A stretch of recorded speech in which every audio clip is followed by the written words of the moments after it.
இந்த காலகட்டத்துல மனுஷன் நிம்மதி இல்லாம சுத்திக்கிட்டே இருக்கிறான். எங்கடா நிம்மதி கிடைக்கும் சொல்லி. அந்த நிம்மதி நமக்குள்ளதான் இருக்கு.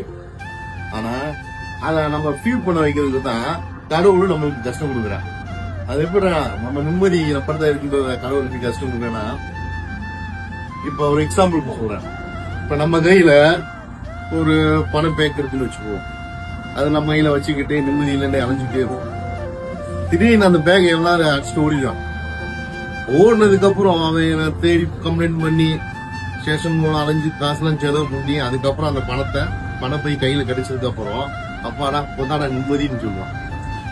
இது முன்னாடி உன் கையில இருந்துச்சு, அப்பயே நிம்மதியில அலைஞ்சிட்டு இருந்தேன். அதனால நிம்மதின்றது நம்மளுக்குள்ளதான் இருக்கு.